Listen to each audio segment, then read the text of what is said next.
Hello दोस्तों, horror video में आप सबका स्वागत है। आज मैं आप लोगों को एक ऐसी कहानी सुनाने जा रहा हूँ जो भटकती आत्मा के बारे में है। यह कहानी एक अस्पताल की है जहाँ एक लड़की के साथ एक भूतिया घटना घटती है। तो चलिए इस कहानी को स्टार्ट करते हैं। एक लड़की थी जिसका नाम सोनिया था। वह एक अस्पताल में काम करती है। सोनिया बहुत खुश थी कि बहुत कोशिश करने के बाद उसकी अस्पताल में नौकरी लग गई थी। उसे लग रहा था कि वह अस्पताल में बच्चों के साथ समय बिताने वाली सहायक नर्स की पोस्ट पर है।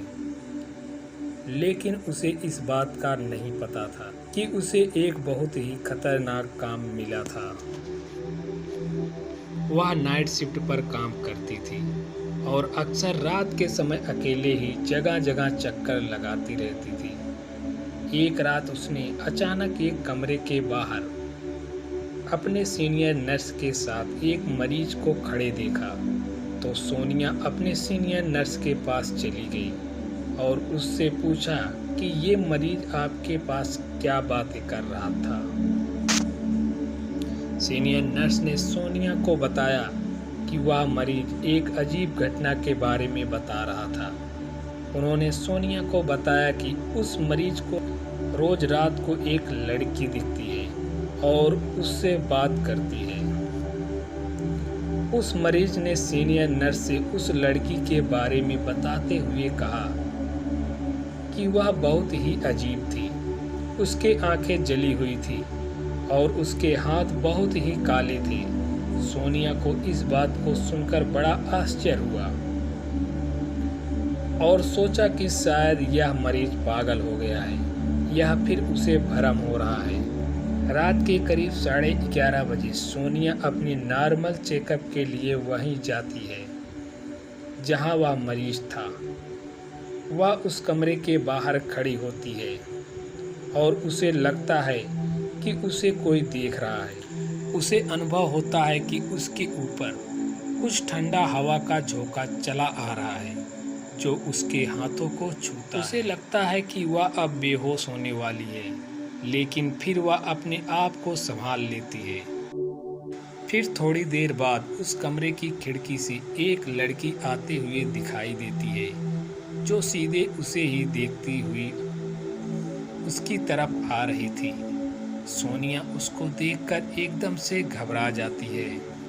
वह लड़की बहुत ही अजीब और डरावनी दिख रही थी। उसके हाथ बहुत ही काले और जले हुए लग रहे थे। उसके बाल एकदम सफ़ेद थे और आंखें आग की तरह जलती हुई दिखाई दे रही थी। उसका शरीर देखकर सोनिया के डर के मारे हालत खराब हो जाती है और वह उसे देखकर कांपने लगती है। वो मन ही मन में सोचती, आज तो मैं नहीं बचूंगी, ये चुड़ैल मुझे नहीं छोड़ेगी, अब ये मुझे जान से मार देगी। फिर सोनिया उसके सामने हाथ जोड़कर बोलती है, देखो मुझे मत मारो, छोड़ दो मुझे। आज के बाद मैं इस अस्पताल में कभी नहीं आऊंगी, मुझे माफ़ कर दो प्लीज़। ऐसा बोलते हुए वहाँ से भागने की कोशिश करती है, लेकिन वो लड़की वहाँ से सोनिया को भागने नहीं देती है, बल्कि और उसके नज़दीक आने लगती है। फिर वो लड़की धीरे धीरे सोनिया के तरफ आगे बढ़ती है और जैसे ही उसके करीब आती है तो वह और अजीब दिखने लगती है। अब सोनिया के पास वहाँ से भागने का कोई उपाय नहीं सूझता है, इसलिए वह उस कमरे के एक कोने में चली जाती है और वहाँ अपनी आंखें बंद करके खड़ी हो जाती है। फिर उस चुड़ैल ने सोनिया के नज़दीक आकर कहा, मुझे बचाओ। इतना बोलकर वह कमरे से बाहर चली जाती है। सोनिया अब थोड़ा शांत होती है और सोचने लगती है कि इस लड़की ने ऐसा क्यों कहा, मुझे बचाओ। इस घटना के बारे में वो अपने स्टाफ को बताती है, पर उसकी बात पे कोई भरोसा नहीं करता। अगले दिन वो लड़की फिर से सोनिया को दिखाई देती है और उससे बोलती है, मुझे बचाओ। इस पर सोनिया उस चुड़ैल से बोलती है, आखिर तुम्हें क्या परेशानी है, मुझे बताओ। कई साल पहले मैं भी इस हॉस्पिटल फिर वह भूतनी सोनिया से एक रात में यहाँ सारे मरीजों को देखने के बाद मैं एक कमरे में आराम करने के लिए चली गई। मुझे पता नहीं चला कि कब मेरी आंख लग गई और मैं वहाँ सो गई।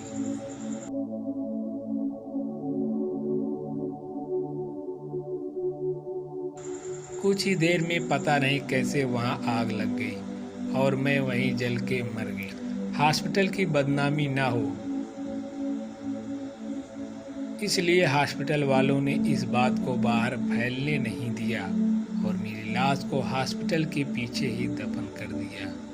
तब से मैं चुड़ैल बनकर भटक रही हूँ। मुझे मुक्ति नहीं मिल रही है। तुम मेरा क्रियाक्रम करवा दो ताकि मेरी आत्मा को मुक्ति मिल सके। इसके बाद सोनिया ने हॉस्पिटल वालों को ये सारी बात बताई। तब जाके हॉस्पिटल वाले उस लड़की की लाश के बचे हुए अवशेष को वहाँ से निकाला और विधि विधान से उसका क्रियाकर्म करवाया। इसके बाद से ना ही सोनिया और ना ही उस हॉस्पिटल में किसी को भी वो लड़की नहीं दिखाई दी। सो दोस्तों, ये कहानी आपको कैसी लगी? ऐसी इंटरेस्टिंग कहानियाँ देखने के लिए वीडियो को लाइक करें और सब्सक्राइब